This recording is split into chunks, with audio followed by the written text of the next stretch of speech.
అస్మద్గురుభ్యో నమ. శ్రీ సీతారామచంద్రస్వామి పరబ్రహ్మణ్యే నమ. ఆండాళ్ దివ్య తిరువడిగడే శరణం. భగవద్బంధులందరికీ కూడా శుభోదయం. ధనుర్మాసంలో 17వ రోజులోకి వచ్చేసాం. ఈ పాశురము పరమ పవిత్రమైనటువంటి పాశురం.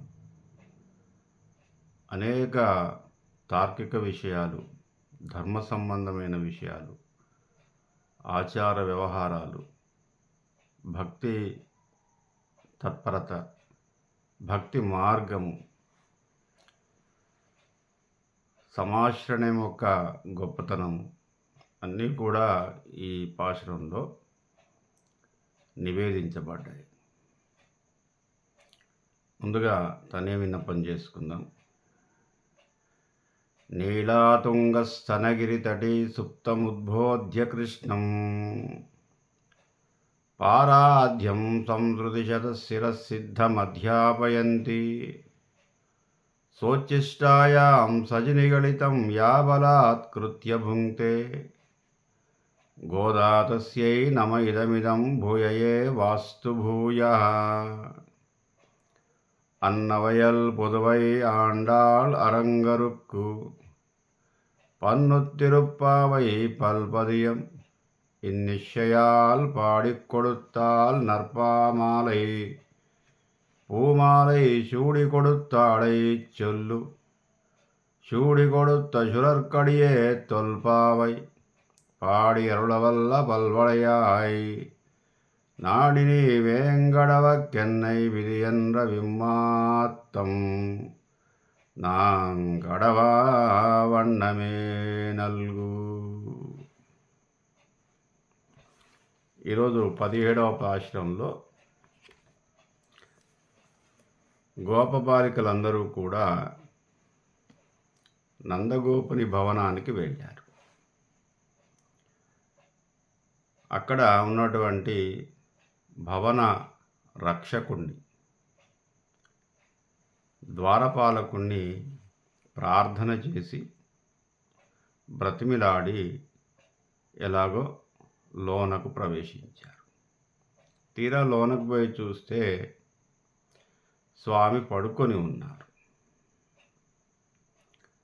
తర్వాత నందుడు పడుకున్నాడు, యశోద పడుకుంది, బలరాముడు పడుకున్నాడు. నందుడికి యశోదకు మధ్య శ్రీకృష్ణ పరమాత్మ పడుకొని ఉన్నాడు. అటుపక్కన బలరాముడు పడుకొని ఉన్నాడు. మరి పడుకొని ఉన్న వారిని నిద్ర లేపాలి. లేపడం భావ్యం కాదు, కానీ తప్పదు. ఎందుకంటే బ్రహ్మకాలం కాస్త ముగిసిపోతుంది. స్వామి మేల్కొని వచ్చి మా చేత ఈ వ్రతాన్ని ఆచరింపజేయాలి. కాబట్టి గోపికా స్త్రీలందరూ కూడా కలిసి ఎలాగైనా స్వామిని స్తుతి చేద్దాం. మన యొక్క స్తోత్ర పాఠం వల్ల స్వామి మేల్కొంటారు. ఒక రకమైనటువంటి సుప్రభాతం, ఒక రకమైనటువంటి మంగళాశాసనం. మనమంతా కలిసి స్వామికి మంగళాశాసనం కనుక సమర్పించుకుంటే స్వామి తప్పకుండా లేస్తారు అని ముందుగా, మరి తల్లిదండ్రులు మేల్కొనక ముందే తాను మేల్కొంటే బాగుండదేమో, ఏమైనా అనుకుంటారేమో స్వామి. ముందుగా తండ్రి గారిని మేలుకొల్పుదాం, తర్వాత తల్లి గారిని, ఆ తర్వాత స్వామిని, ఆ తర్వాత బలరాముడిని కూడా మనం స్తోత్రం చేద్దామని చెప్పేసి గోపబాలికలు అమ్మవారితో సహా, ఆండాళ్ అమ్మవారితో సహా అందరూ కూడా స్వామిని కీర్తిస్తున్నారు, స్తోత్రం చేస్తున్నారు, మంగళాశాసనాన్ని సమర్పిస్తున్నారు.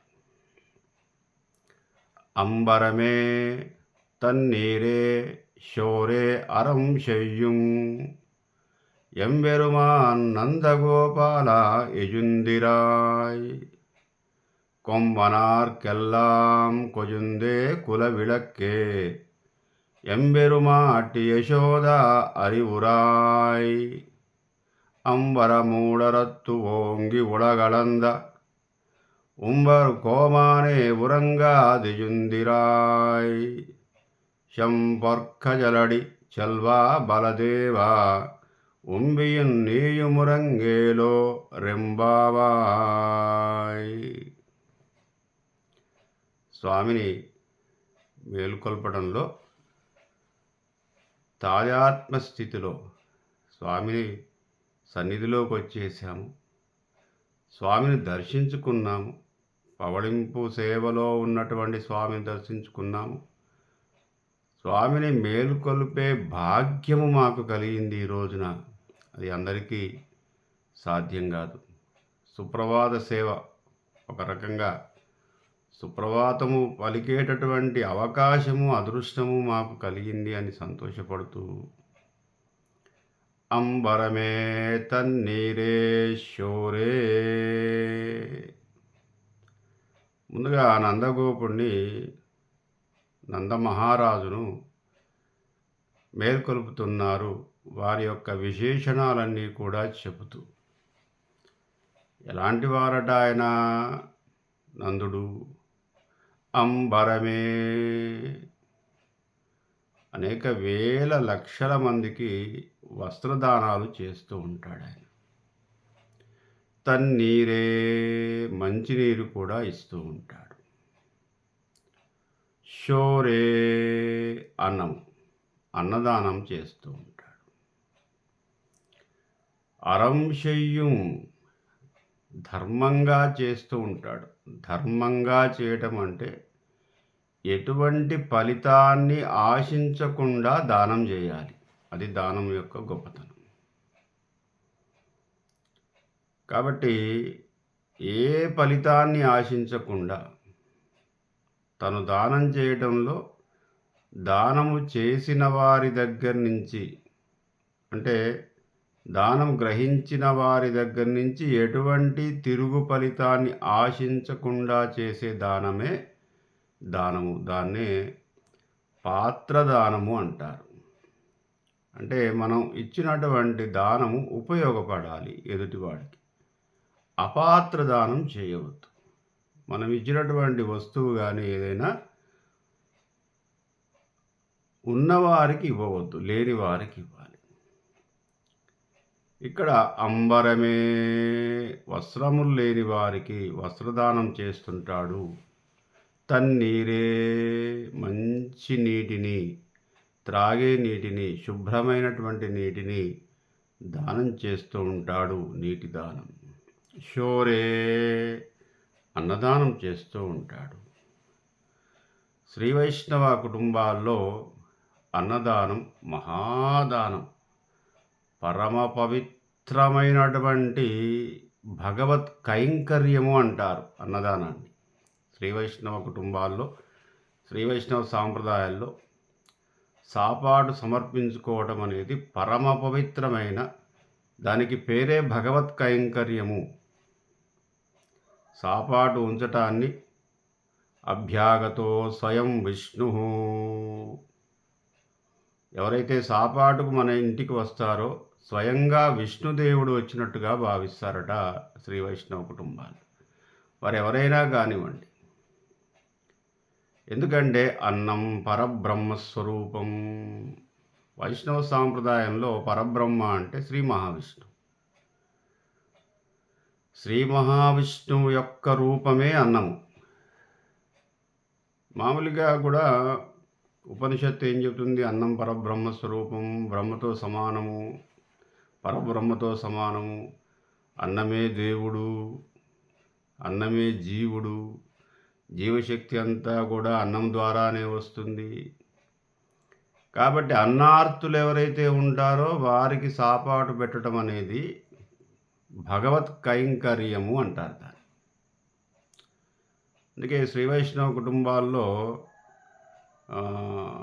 ఉత్తర కర్మల్లో కూడా, అంటే పితృకార్యాల్లో కూడా సాపాటు సమర్పించబడేది భగవత్ కైంకర్యము, పరమ పవిత్రంగా భావిస్తారు. ఎవరైతే తన ఇంటికి వస్తారో పితృకార్యాన్ని నిర్వర్తించడానికి బ్రాహ్మణార్థులు, బ్రహ్మను అర్థించి వచ్చినవారు. ఎవడయ్యా పరబ్రహ్మ అంటే సాపాటే పరబ్రహ్మ, సాపాటు ఉంచటం. స్వయంగా విష్ణుదేవుడు వచ్చినట్టుగా భావిస్తారట. అభ్యాగత స్వయం విష్ణు. అతిథి అభ్యాగతులు ఎవరైతే మన ఇంటికి వస్తారో సాపాటుకు లేదా భోజనానికి, వారికి భోజనం పెట్టడం అనేది భగవత్ కైంకర్యము. కాబట్టి స్వయంగా విష్ణుదేవుడే మా ఇంటికి వచ్చాడు. మరి ఆ విష్ణుదేవుడికి ఏమి సమర్పించుకోవాలి? పరబ్రహ్మ స్వరూపమైనటువంటి సాపాటును సమర్పించుకోవాలి. ఇక అంతకన్నా వేరే లేదు ఆయనకిచ్చేది. మా దగ్గర ఉన్నటువంటి పరబ్రహ్మ స్వరూపం ఏమిటయ్యా అంటే సాపాటు, భోజనం. ఈ భోజనాన్ని శ్రీ మహావిష్ణువుకు సమర్పిస్తున్నట్టుగా భావించటమే భగవత్ కైంకర్యము. కాబట్టి అట్టి సాపాటును, అట్టి భోజనాన్ని వేల మందికి అన్నదానం చేస్తుంటాట నందుడు తన నందగోకులంలో. అంబరమే తన్నీరే షోరే అరం చెయ్యం, ధర్మంగా చేస్తూ ఉంటాడు. ఏమి ఆశించకుండా ఇతరులకు అవకాశము, సహాయము చేసేటటువంటి విషయం ఏదైతే ఉందో అది ధర్మం. అందుకే మన వాళ్ళు ఏదన్నా భిక్షాటకులు ధర్మం చేయండి బాబు, ఏమిటయ్యా ధర్మం అంటే నువ్వు ఇచ్చే వస్తువుకు మళ్ళీ ఏమీ తిరిగి నన్ను ఆశించకు. దాని అర్థం ధర్మం చేయండి అంటే నువ్వు ఏదైనా నాకు పైసో ఏదన్నా ఇస్తున్నట్టయితే, ఏదో వస్తువు ఇచ్చినట్టయితే, లేదా అన్నం పెట్టినట్టయితే, మంచినీళ్ళు పోయి ఏదో కూర ఇచ్చినట్టయితే, ఏదో శాకాన్ని సమర్పించుకున్నట్టయితే మళ్ళీ తిరిగి ఏమీ ఆశించకు నాయన. ఏమీ ఆశించకుండా ఇచ్చేదే దానము. కాబట్టి అట్టి దాన ధర్మాల్లో అన్నదానము, నీటి దానము, వస్త్రదానము పరమ పవిత్రంగా భావిస్తారు వైష్ణవులు. అందుకే నందుడు పరమ వైష్ణవుడు కాబట్టి ఈ మూడింటిని కూడా సమర్పించేవాడు. అంబరమే తన్నీరే షోరే అరం చెయ్యం. ధర్మంగా ఆచరిస్తూ ఉన్నటువంటి ఈ యొక్క దాన ధర్మాలు ఏవైతే ఉన్నాయో, ఎంబెరుమాన్ మా స్వామి, ఓ స్వామి నందగోపుడా, మేల్కోవయ్యా నందగోపాల ఎజుందిరాయ్, లెమ్ము ఒక్కసారి. ఎందుకు ఆయన దాన ధర్మాల్ని ప్రస్తావించారు అంటే, ఇంటి ముందుకు ఎవరై వచ్చినా కూడా లేదు అనకుండా ఇచ్చేవాట. మరి అటువంటి ధర్మాత్ముడు మీ ఇంట్లోకి వచ్చేసి అర్థిస్తున్నాము. ఏం అర్థిస్తున్నాము? మీ అబ్బాయిని లేపి మా చేత ఈ వ్రతం చేయించండి అంతే. ఇన్ని దాన ధర్మాలు చేసిన వాడివి మా కోరికను తీర్చలేవా స్వామి? కాబట్టి ఆ విధంగా దాన ధర్మాల ప్రస్తావన తీసుకొచ్చేసి, అంత ధర్మాత్ముడివే, మేమంతా వచ్చినా కూడా లేవవా స్వామి? మీ అబ్బాయిని లేపవా? మా కోరిక తీర్చవా? స్వామి చేత మా ఈ వ్రతం చేయించుకునే అవకాశాన్ని మాకు కల్పించవా? ఎంబెరుమాన్ నందగోపాల యజుందిరాయ్, లే నాయన, లే స్వామి. కొమ్మనార్కెల్లాం కొజుందే కుల విళక్కే. ఇప్పుడు యశోదని మంగళాశాసనం చేస్తున్నారు, లేపుతున్నారు. ఏ విధంగా అట? కొంబనార్కెల్లాం. కొంబనార్క్ అంటే ప్రబ్బలి చెట్టు అని ఒక చెట్టు ఉంటుంది. దాన్నే అతిబల వృక్షము అంటారు. ఇక దానికి తెలుగులో కూడా అదే పేరుంది, అతిబల వృక్షము. పూర్వకాలంలో ఉండేది. అనేక ఔషధ గుణాలు కలిగినటువంటి చెట్టుగా ఇది ప్రస్తావించబడింది. రామాయణంలో కూడా ఈ చెట్టుకు సంబంధించిన ప్రస్తావన వస్తుంది. అనేక రకాలైనటువంటి రోగాలను తగ్గించటంలో ఈ చెట్టు యొక్క బెరళ్ళు, ఆకులు, తీగలు, వేర్లు ఉపయోగపడతాయి. అప్పటి కాలంలో ఆయుర్వేద వైద్యులు ఈ అతిబల వృక్షాన్ని పరమ పవిత్రమైనటువంటి వృక్షంగా, ఔషధీ గుణాలు గల వృక్షంగా భావించేవారు. దాని యొక్క చిగుర్లు చాలా మృదువుగా ఉంటాయట. అంతటి మృదువైనటువంటి శరీరము గల, సుకుమారవంతమైనటువంటి సౌశీల్యము గల ఓ యశోదామాత, లేవమ్మా నీవు కూడా. కొమ్మనార్కెల్లాం కొజుందే, ఆ చెట్టు యొక్క చిగుర్ల వలె ఉన్నటువంటి శరీర లావణ్యము గల ఓ యశోదామాత, కుల విడక్కే, గొల్ల వంశానికి విడక్కే జ్యోతి వంటి దానివి. గోపవంశాన్ని ప్రకాశింపజేయటంలో, కుల విడక్కే కులాన్ని ఉద్ధరించటంలో మణిహారము వంటి దానివి ఓ యశోద. అమ్మా నీవు కూడా లే తల్లి. ఎంబెరుమాట్టి, ఎంబెరుమాన్ పుల్లింగం, ఎంబెరుమాట్టి స్త్రీలింగం. ఓ స్వామిని, స్వామి పుల్లింగం, స్వామిని స్త్రీలింగం. యశోదామాత, ఎంబెరుమాట్టి యశోద అరివురాయ్ నీవు కూడా మేల్కొలుము. అంబరమూడరుత్తు ఓంగి ఉడగలందా. ఇప్పుడు స్వామిని మేల్కొల్పుతున్నారు శ్రీకృష్ణ పరమాత్మ. ఏ విధంగా? అంబర మూడరొత్తు, అంబరం ఆకాశం, మూడరొత్తు 3 అడుగులతో ఆకాశాన్ని చీల్చుకుంటూ కేవలం 3 అడుగులతో త్రివిక్రమ అవతారంలో ఈ ముల్లోకాలన్నింటి కూడా కబళించినటువంటి త్రివిక్రమ ఓ శ్రీకృష్ణ పరమాత్మ, అంబర మూడరొత్తు ఓంగి, బాగా పెరిగి పెరిగి పెరిగి ఇంతింతై వడిడింతై తానింతై నభోవీధిపైనంతై, ఎటు చూసినా స్వామియే. అంతటి త్రివిక్రమ అవతారంలో భక్తుడి యొక్క కోరికను తీర్చడానికి నీవు వామనావతారం ధరించావు. అంటే ఒక్క భక్తుడు, ఎవరయ్యా భక్తుడు అంటే ఇంద్రుడు. ఇంద్రుని కోరికను తీర్చడానికి త్రివిక్రమ అవతారంలో వచ్చేసి బలిచక్రవర్తిని పాతాళలోకానికి పంపించావే. మరి ఇంతమంది భక్తులం వచ్చాము స్వామి.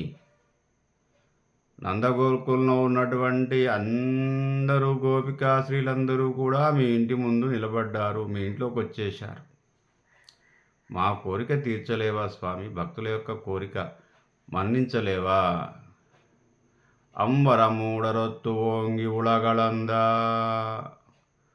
ఓంగి పెరిగి ఉలగలందా లోకాలన్నిటిని కూడా కొలిచినటువంటి ఓ స్వామి. ఉంబరుకోమానే, నిత్యసూరులకు రాజైనటువంటి ఓ యువరాజా శ్రీకృష్ణ పరమాత్మ, వైకుంఠంలో శాశ్వతంగా ఉన్నటువంటి వ్యక్తులను నిత్యసూరులు అంటారు. వాళ్ళని అంటే వాళ్లకు జన్మరాహిత్యం, మళ్ళీ జన్మ అంటూ ఉండదు. పరమభాగవతోత్తములందరూ కూడా శ్రీవైష్ణవ సాంప్రదాయంలో పరమభాగవతోత్తములందరూ కూడా వైకుంఠానికి వెళ్తారట.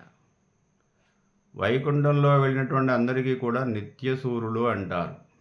ఎల్లప్పుడూ ప్రకాశిస్తూ స్వామి యొక్క ఆకారంలోనే ఉంటారు. స్వామియే, జీవుడే పరమాత్మ. అక్కడ జీవుడు దేవుడుగా మారిపోతాడు. వాళ్ళనందరినీ కూడా నిత్యసూరులు అంటారు. నిత్యసూరులకు రాజైనటువంటి ఓ శ్రీకృష్ణ పరమాత్మ, మేలుకోవయ్యా. ఉంబరుకోమానే ఉరంగాదిజుందిరాయ్, నిద్రింపరాదు స్వామి. భక్తుల కోరికలు తీర్చడానికి నిరంతరకము మేలుకోతోనే ఉండాలి నీవు. అట్లా నిద్రించటం భావ్యం కాదు. అందరము వచ్చేసి నిన్ను శరణు వేడుతున్నాము. శరణాగతియే పరమలక్ష్యము భక్తుడికి. కాబట్టి అంతకు మించినటువంటి ఇంకా పూజ లేదు మాకు. శరణాగతియే, నీవే తప్ప ఇతపరం బెరుగా. నీ యొక్క దివ్య తిరువడిగళ్ళు ఏవైతే ఉన్నాయో స్వామి, నీ పాదముల ఆన, నీ పాదములే మాకు శరణ్యము. కాబట్టి పాదములు శరణ్యము అంటే ఆచార్యతత్వం అన్నమాట. ఎవరయ్యా ఇక్కడ ఆచార్యుడు అంటే? శ్రీమన్నారాయణుడు. అంటే శ్రీకృష్ణ భగవానుడే ఆచార్యుడు. ఆచారం గ్రాహ్యం ఇది ఆచార్య. ఎవరైతే తాను ధర్మాన్ని అనుష్ఠానము చేస్తూ తాను ఆచరిస్తూ ధర్మాన్ని ఇతరులు ఆచరించే విధంగా ప్రవర్తిస్తారో వారిని ఆచార్యులు అంటారు. ఆచార్యుల యొక్క అనుమతితోటే ఏదైనా సాధ్యమవుతుంది. కాబట్టి శ్రీ వైష్ణవ సాంప్రదాయంలో ఆచార్యులకు పరమ పవిత్రమైన స్థానం ఉంది. కాబట్టి ఆచార్యుడు అనుగ్రహిస్తే ఏదైనా సాధ్యం. అట్లాగే జీవుడికి దేవుడికి మధ్యలో అనుసంధానంగా అమ్మవారు ఉంటారు. అందుకే అమ్మవారు మధ్యలో పడుకొని ఉన్నారు. ఇటుపక్కనేమో నందుడు, ఇటుపక్కేమో శ్రీకృష్ణ పరమాత్మ. మధ్యలో అనుసంధానము చేస్తూ యశోదాదేవి. కాబట్టి ఈ యశోద అమ్మవారిని కీర్తిస్తేనే స్వామి అనుగ్రహిస్తాడు. కాబట్టి ముందుగా అమ్మవారిని, తర్వాత శ్రీకృష్ణ పరమాత్మను వేడుకుంటున్నారు. కాబట్టి ఆచార్య తిరువరుగల్, ఎవరయ్యా మాకు ఆచార్యుడు అంటే, స్వామి నీవే మాకు ఆచార్యుడివి. మాకు మోక్షాన్ని ప్రసాదిస్తూ ద్వయమంత్రాన్ని ఉపదేశించండి. దీని యొక్క అంతరార్థం, ద్వయమంత్రము పరమ పవిత్రమైనటువంటి మంత్రంగా వైష్ణవ సాంప్రదాయంలో చెప్పబడుతుంది. అవి గురూపదేశంతో మాత్రమే సాధ్యము. గురువుగారే ఉపదేశించాలి. 2 మంత్రాలు ఉంటాయి. ఆ మంత్రాలు అది భగవద్గీతలోని చివరి శ్లోకం, చరమ శ్లోకము, తర్వాత అష్టాక్షరి, ఈ రెండింటినీ కలిపి ద్వయమంత్రము అంటారు. ఈ మంత్రాన్ని స్వామి ఉపదేశిస్తాడు. మాకు ఆచార్యుడే ఉపదేశించాలి. మాకు ఆచార్యుడు ఇప్పుడు స్వామియే శ్రీకృష్ణ పరమాత్మ. అట్టి పరమాత్మ మేలుకోవయ్యా. కోమానే ఉరంగాదియుందిరాయ్ శంపర్ కజడి జల్వా బలదేవా, ఓ బలరామ, ఎర్రటి బంగారు కడియము కాలికి ఉన్నటువంటి స్వామి, నీవు కూడా మేలుకో. నీతో పాటుగా ఉంబియున్, నీ తమ్ముడైనటువంటి శ్రీకృష్ణ పరమాత్మను కూడా నీవియును శ్రీకృష్ణ పరమాత్మ ఇద్దరు కూడా మురంగే లోరెంబావాయ్, మేల్కొనండి, మేల్కొని మాకు అనుగ్రహించండి, మా శరణాగతిని పొందండి, మా చేత ఈ వ్రతాన్ని ఆచరింపజేసి మోక్షాన్ని, పరతత్వాన్ని మాకు అనుగ్రహించండి స్వామి అని చెప్పేసి అమ్మవారితో సహా గోపికలందరూ కూడా శరణు వేడుతున్నారు. స్వస్తి ప్రజాభ్యాం.